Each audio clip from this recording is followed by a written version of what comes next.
말씀, 제가 들은 성경은 구약성경 1114페이지입니다.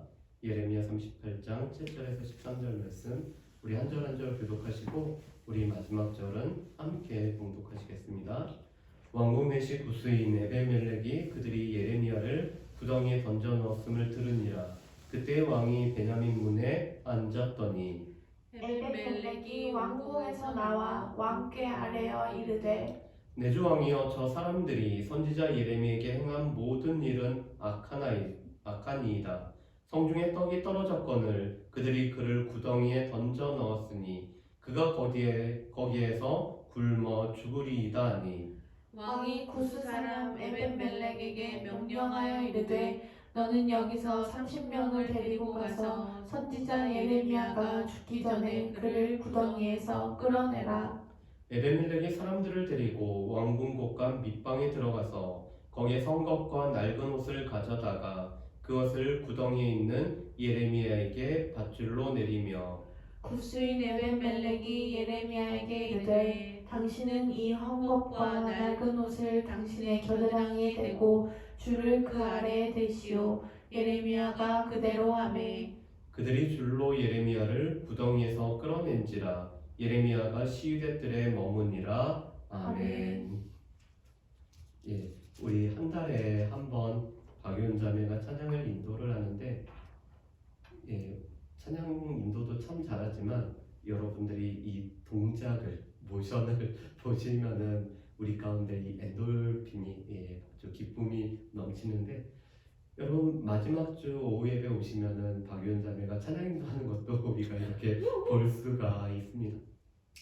오늘 오전에 말씀을 나누고 또 찬양을 드리고 특별히 이런 교회가 되었으면 좋겠습니다라는 찬양을 같이 했으면 좋겠다라고 말씀을 나눴는데, 오후 예배 이런 교회 되게 하소서라는 찬양을 우리가 같이 찬양을 드릴 수가 있어서 참 감사했습니다.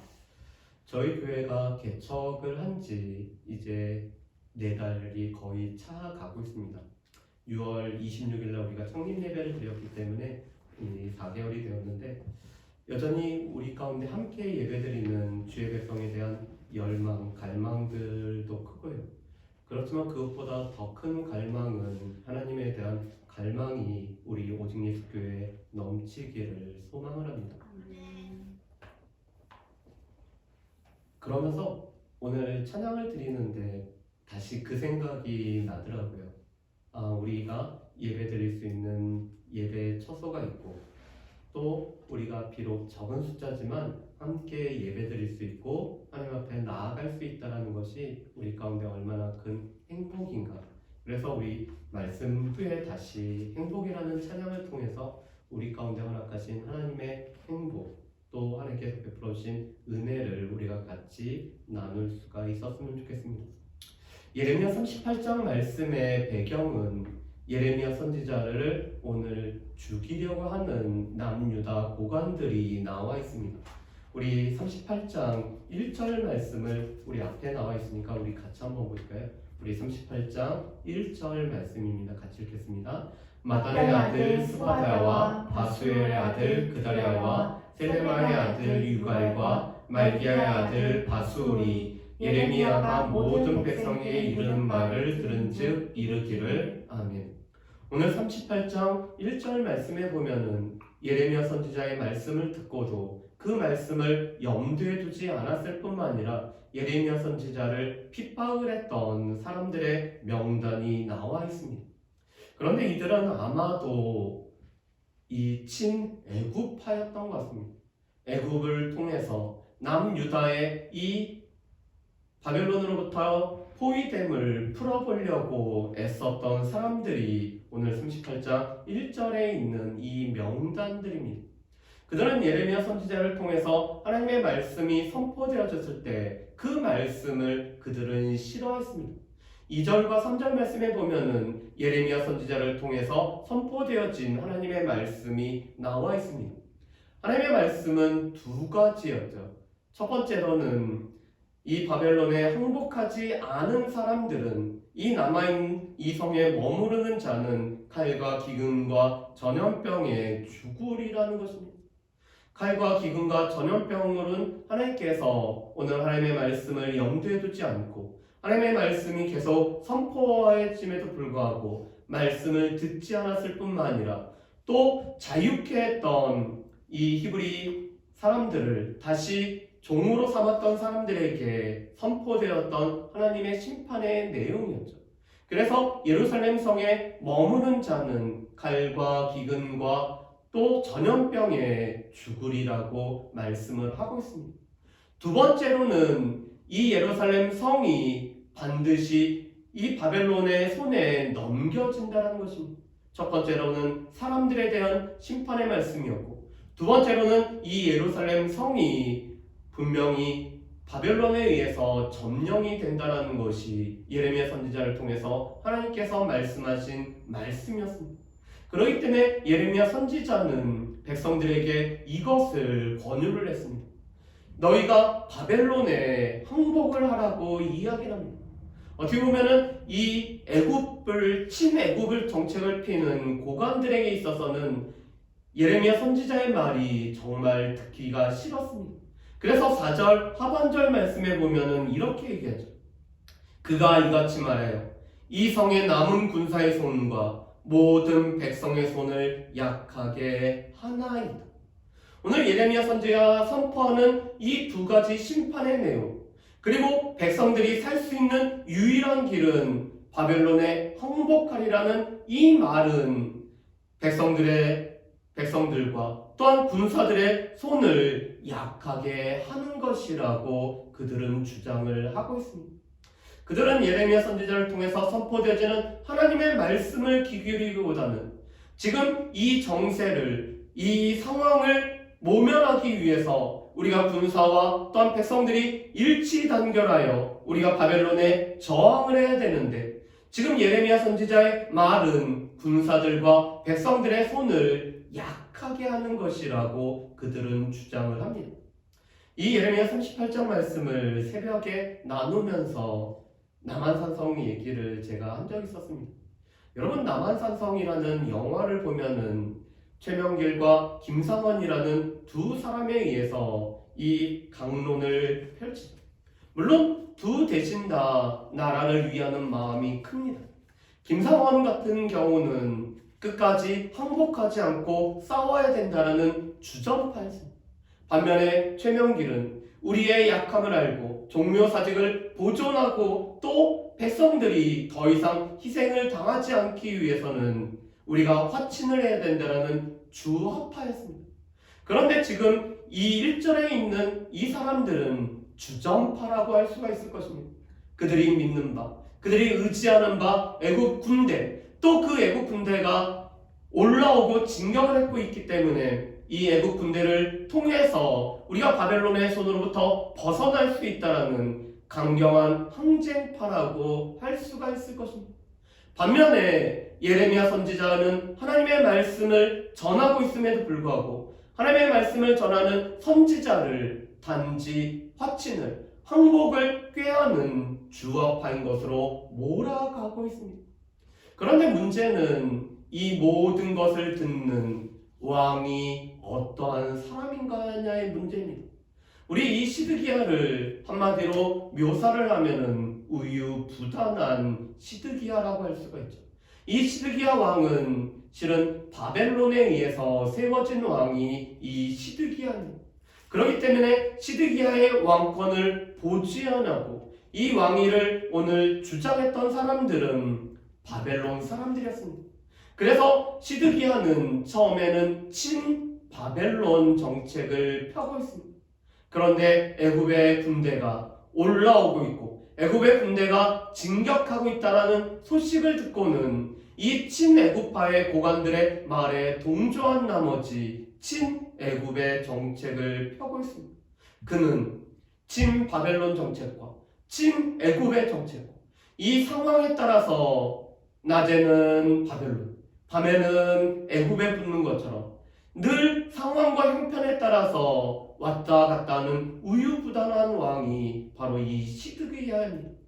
그뿐만 아니라 시드기야는 예레미야 선지자가 하나님의 보낸 선지자임을 알기 때문에 예레미야 선지자에게 기도를 부탁하고 예레미야 선지자를 통해서 하나님의 말씀이 무엇인지 듣기 위해서 오늘 고관들을 보내고 또한 예레미야 선지자에게 물어보는 사람이 시드기야입니다. 그렇다면 시드기야는 지금 고관들이 이 예레미야 선지자를 죽여야 된다고 주장할 때 예레미야 선지자에게 기도를 부탁하고 예레미야 선지자를 통해서 하나님의 말씀을 들었기 때문에 그는 하나님의 선지자라는 것을 강력히 주장함으로 말미암아 예레미야 선지자를 도와주고 보호해야 될 책임이 있는 것이 바로 이 시드기야 왕입니다. 우리가 수요일 날도 예배를 통해서 한 것처럼 이 왕이 해서는 안 되는 것과 해야 될 게 있었죠. 해서는 안 되는 것은 많은 은금을 자기를 위해서 취하거나 또한 아내를 많이 두거나 병마를 많이 두고 이 병마를 얻기 위해서 애굽에 내려가는 일을 해서는 안 됩니다. 그렇지만 왕이 해야 될 것은 하나님의 율법을 등사해서 이 율법을 가까이 두고 이 말씀을 따라서 오늘 백성들을 다스리고 보호하고 인도하는 역할을 해야 되는 것이 왕의 역할이죠. 그렇기 때문에 이 시드기야 왕은 하나님의 말씀에 따라서 예레미야 선지자를 보호할 책임이 있었습니다.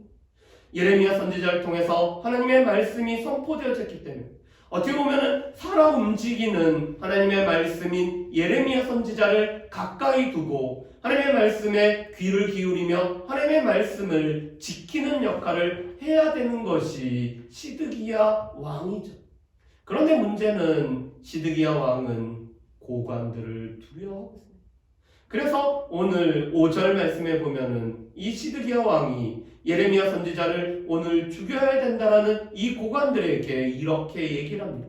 제가 38장 5절 말씀을 읽어보겠습니다.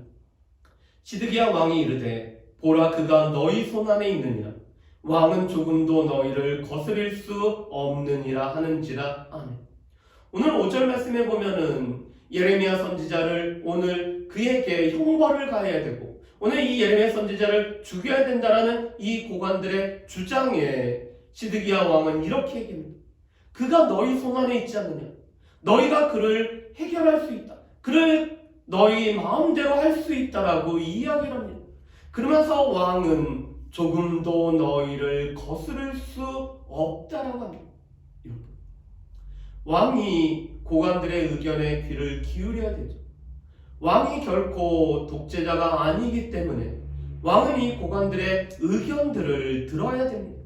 그래서 솔로몬의 아들 르호보암이 처음 왕으로 즉위했을 때도 그는 솔로몬 시대 때의 신하들에게 자문을 구하고 또 자신과 함께 자랐던 그 동료들에게 자문을 구합니다.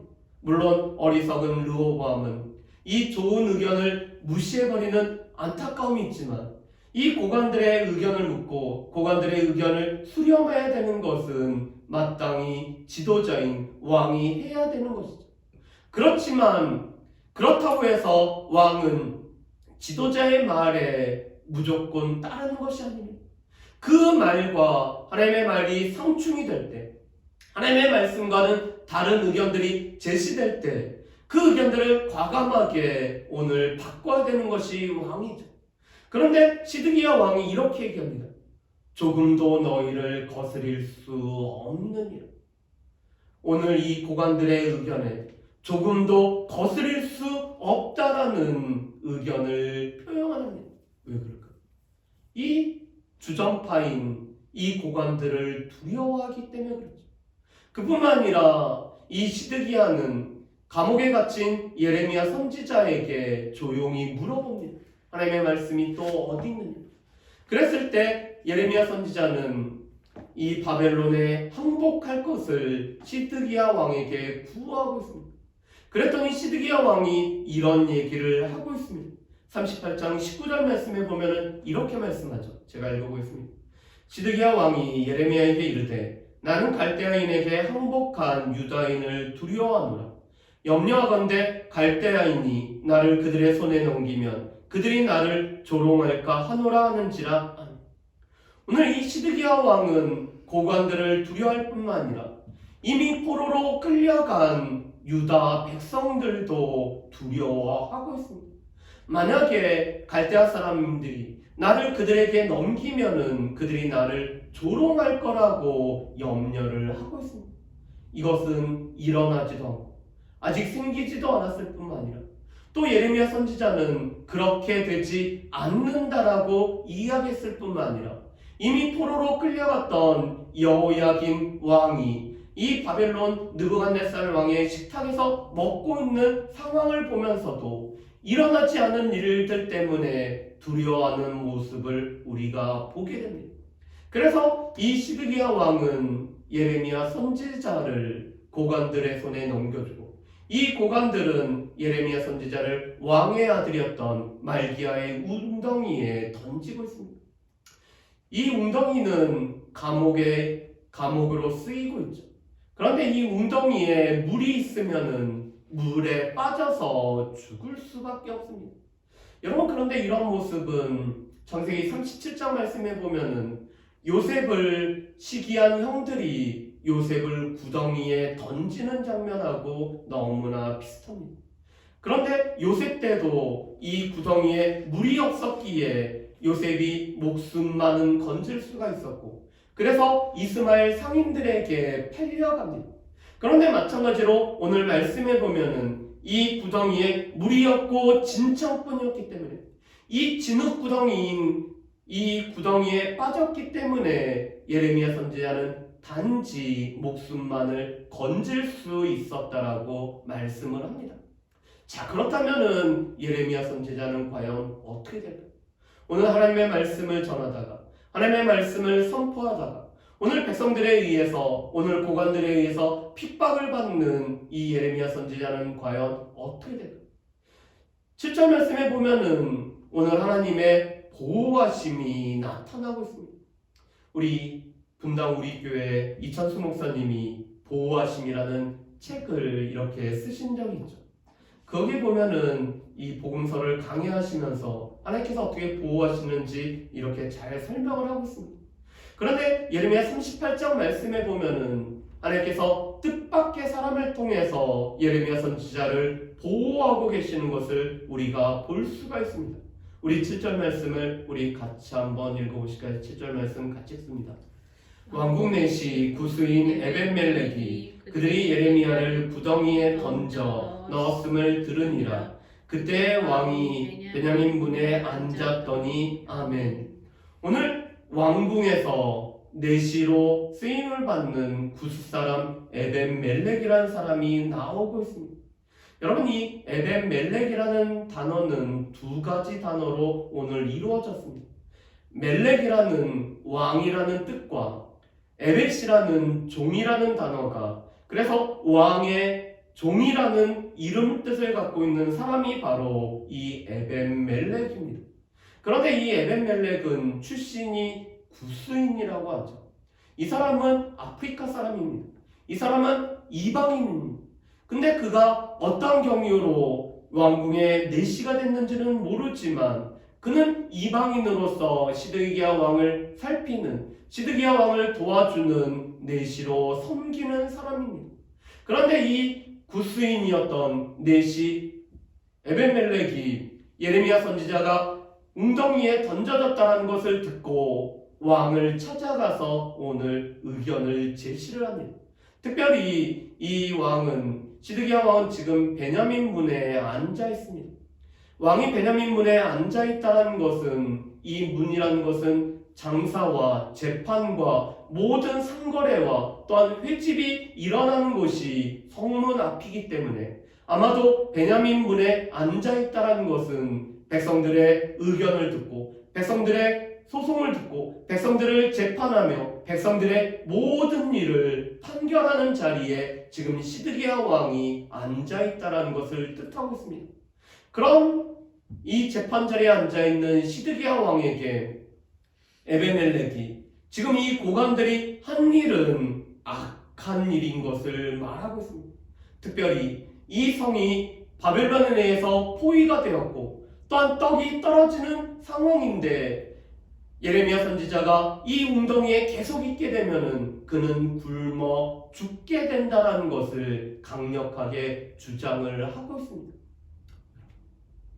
지금 예레미야 선지자를 구명하는 사람은 이 이스라엘의 고관, 남유다 백성이 아닙니다. 오늘 이 예레미야 선지자를 구명하기 위해서 재판의 자리까지 나가서 많은 사람들이 있는 곳에 예레미야 선지자에 관해서 또한 고관들의 행위가 악하다라고 증거하는 사람은 구스 사람이었던 왕국 내신 이 에벤멜렉입니다.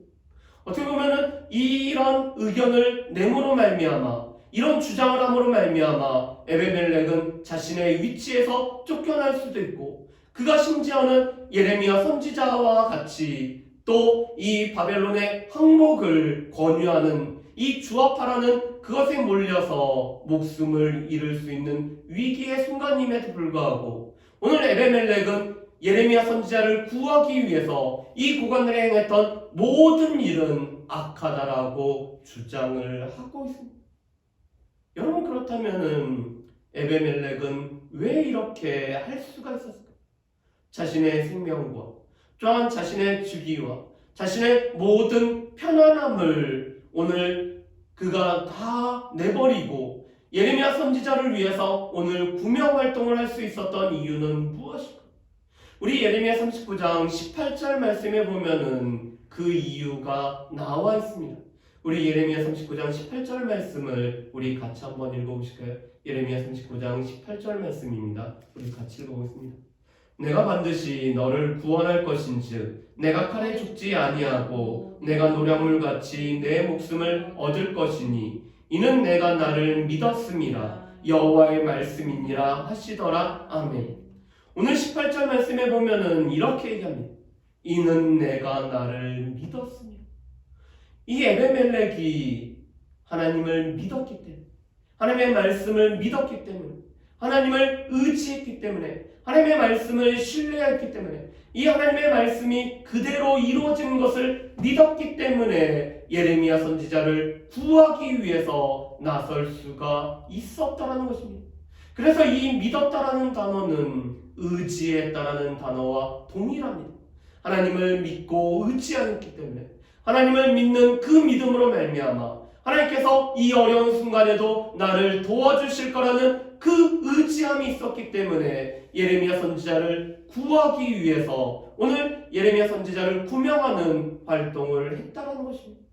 그러기에 시드기야 왕은 이 에베멜렉의 말을 들어서 30명의 군사를 붙여준 가운데 예레미야 선지자를 건지도록 오늘 명을 내리고 있습니다.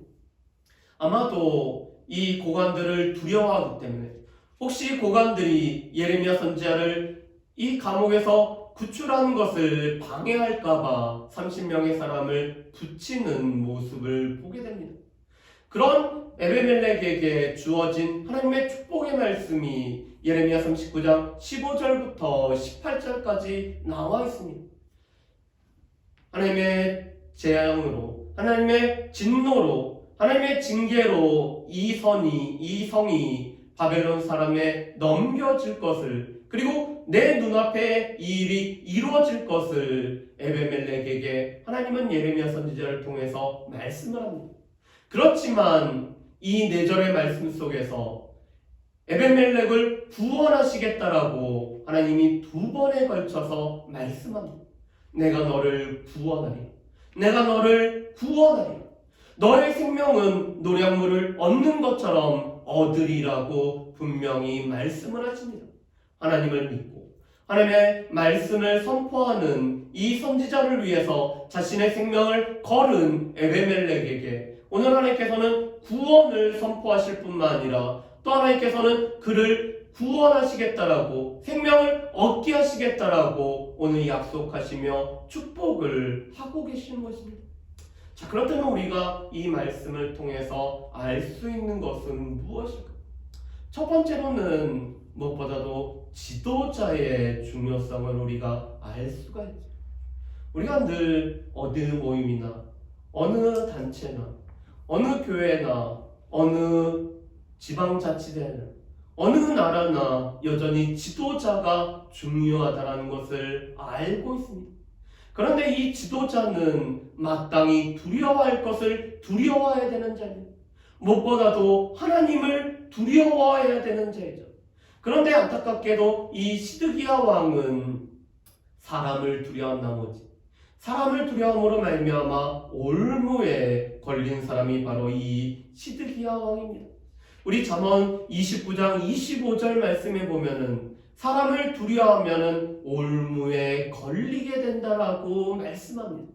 사람을 두려워하고 이 사람을 두려워하기 때문에 하나님의 말씀대로 살아가지 못할 뿐만 아니라 하나님의 말씀을 지켜나가지 못하고 두려움 가운데 주춤하게 되면은 우리가 올무에 넘어감을 말씀을 하죠.